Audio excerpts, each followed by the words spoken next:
spot 'em. Trap man, shot 'em.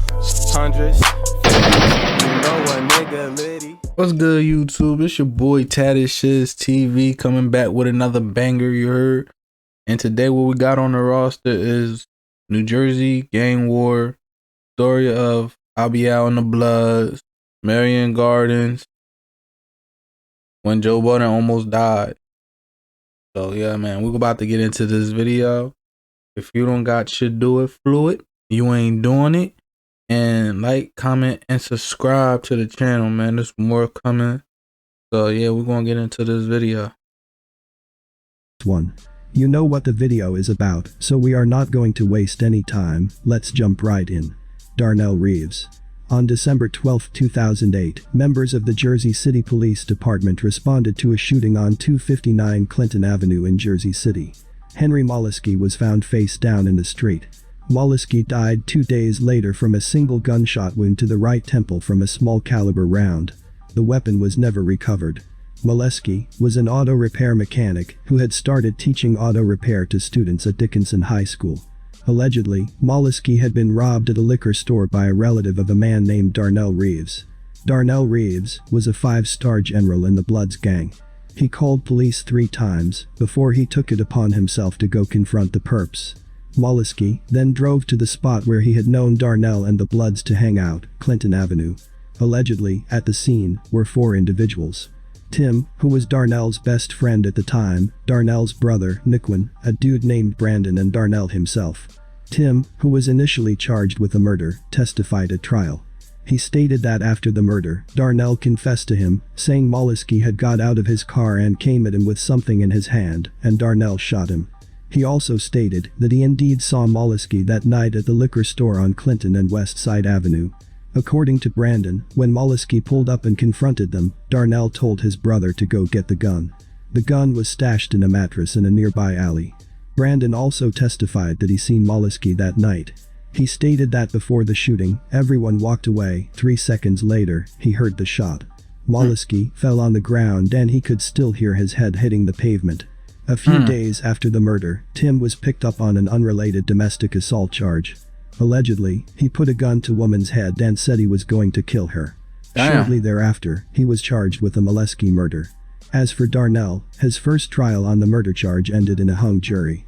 The reputed high-ranking Blood Street gang member faced 30 years to life in prison if convicted. Tim was later cleared and the charges were dropped. Niquin, Darnell's brother, was charged in Molesky's murder and he was acquitted on the murder charge, but convicted on a weapons charges. Brandon, the brother of a Jersey City police officer assigned to the Hudson County Prosecutor's Office during the murder probe, was a person of interest in the killing, but he was never charged.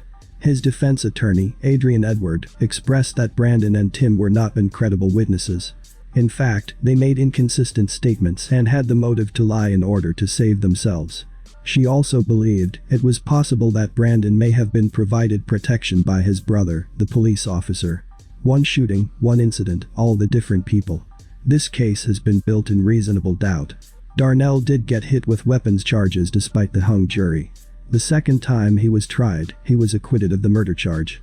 He was sentenced to 16 years in prison in 2012 for weapons charges. Damn. Albert Robinson, aka Albee. Albee, his brother, Jamir, and cousin, Joshua, We Albee, by the way. around the Marion Garden housing projects in Jersey City. Members and associates of the Marion Garden Street Gang routinely distributed crack cocaine and heroin, among other controlled substances. They engaged in acts of violence, including numerous assaults, shootings, and murders, which targeted rival gang members and others. Marion Gardens has had a strong blood gang presence in its past. Albee had been wilding since young. At age 9, possibly younger, he and others would sneak and retrieve his uncle's handgun, which he kept stashed in the basement. Some of his uncles would actually put guns in his hand, as he compared to scenes in Menace to Society. The family would spend a lot of time over on Park Street, where his grandmother lived. It was around this time that Albee confirmed that he wanted to pursue a music career. His pops was a part of a group which some of you may know, called Sweet Slick and Slide. They used to be on the scene with Dougie Fresh and Biz Markie back in the dawn of hip-hop era. Although he aspired to be a rap artist, he would still fall victim to the circumstances of his poverty-stricken neighborhood. By 2001, when he was 13, he and some others got into a brawl, in which someone's jaw was broke. From Damn. here on out, he would be in and out of jail for a series of assaults and firearms possession. Joshua, cousin of Albee, was another dangerous dude. Check this out. Joseph Budden II, also known as Joe Budden, is also from Jersey City, although he spent his early years in Spanish Harlem. In 2003, allegedly, Joe, 22 at the time, told police he was driving his Humvee with 2 passengers. He said he was parked up at Gifford and Bergen Avenues at about 1:30 a.m. when a man on a bicycle pulled up alongside the front passenger's window. The man, wearing a ski mask, pulled out a handgun, pointed it at the passenger and pulled the trigger, but nothing happened, Budden told police. The man continued to pull the trigger, but the gun only clicked and didn't fire, he said. The masked man then turned the gun on Budden and pulled the trigger several more times, but again the gun only clicked, Budden said. The man then said, "Ah, I'm just playing," and rode away on his bicycle.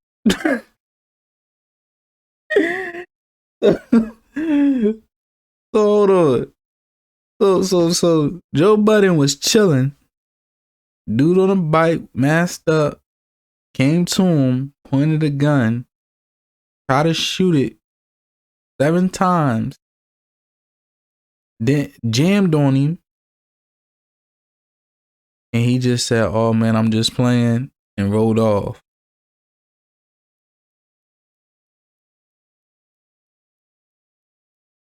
But what would y'all do in that situation? I knew what I'd do in that situation. He wasn't gonna roll off. I know that for a fact. Ain't no fucking way, bro. Ain't no fucking way. That's crazy. Budden pursued the bike, getting close enough at Brinkerhoff Street and Bergen Avenue to see the man's face. By then, he had pulled off the ski mask. While being trailed, he managed to lose Joe on Communipaw Avenue near Crown Chicken, a half block from the West District Police Station. The man apparently realized Budden was following him and jumped off his bike, dashing through a nearby doorway to hide. However, the alleged gunman and cousin of Albee, Joshua Robinson, 23 at the time, was soon arrested. Turns out, the building he'd run into was Jersey City's West District Police Station. Police found Joshua crouching inside the doorway and took him into custody, report.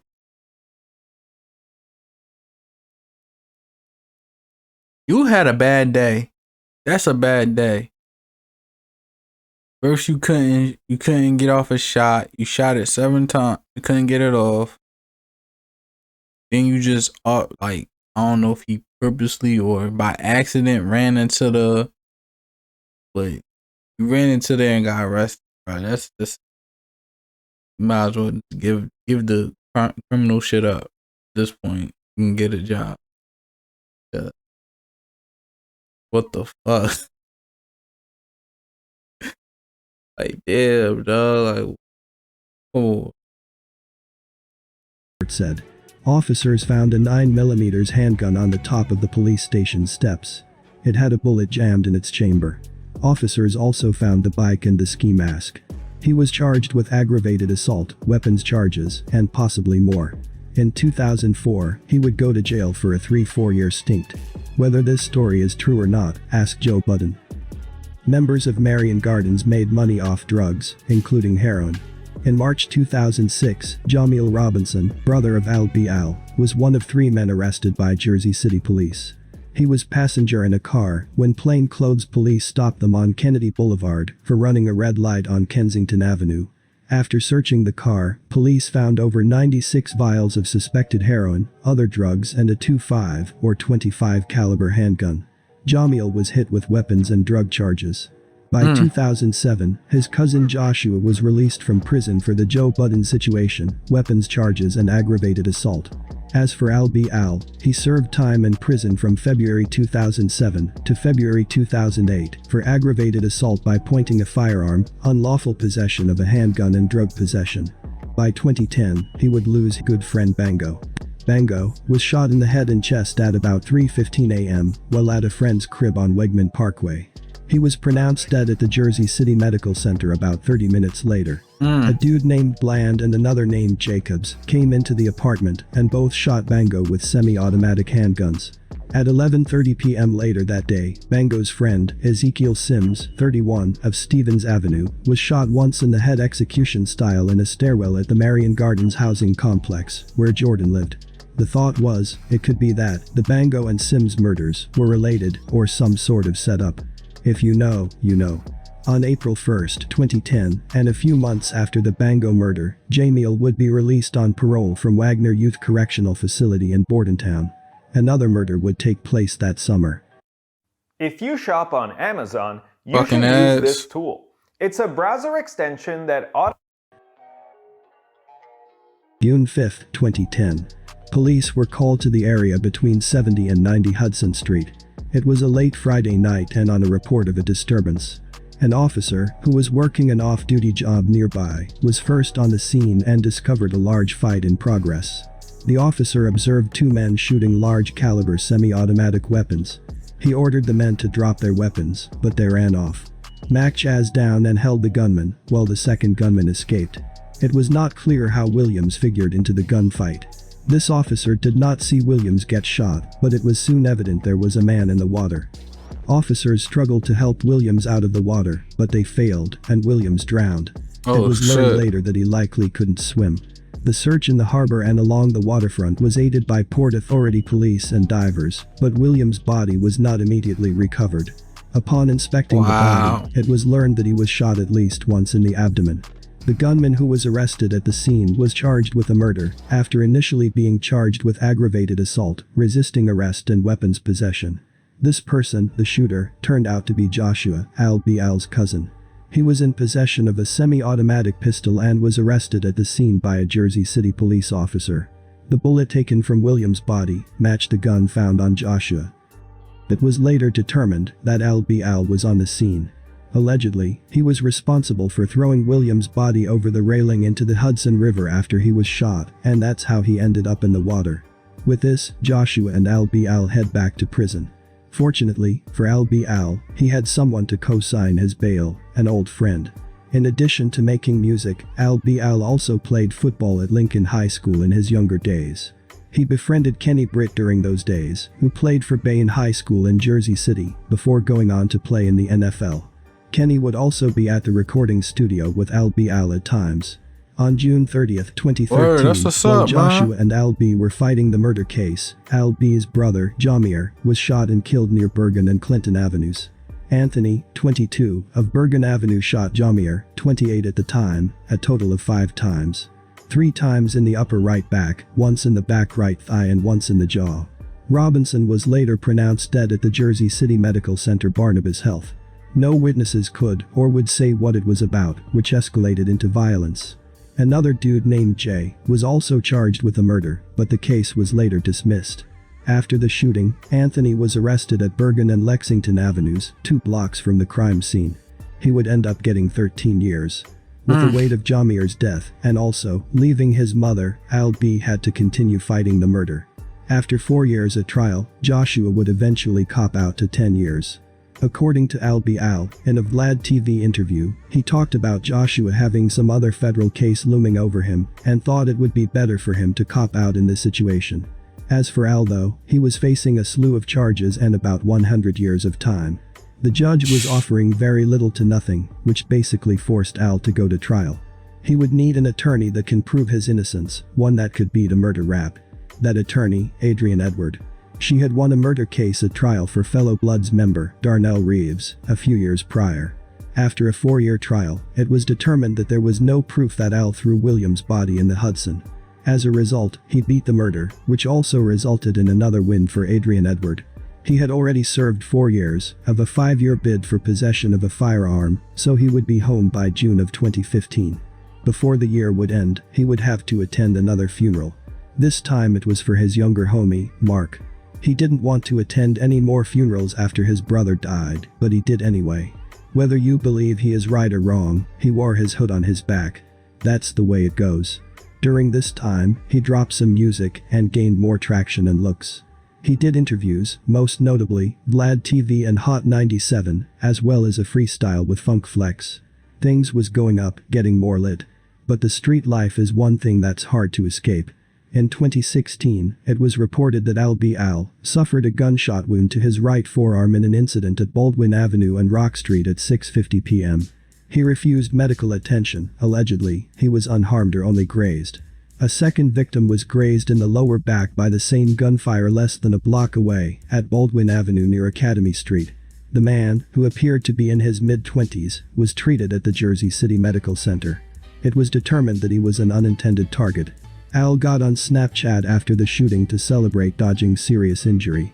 He was chanting, "Bullets must be blanks, because they keep missing."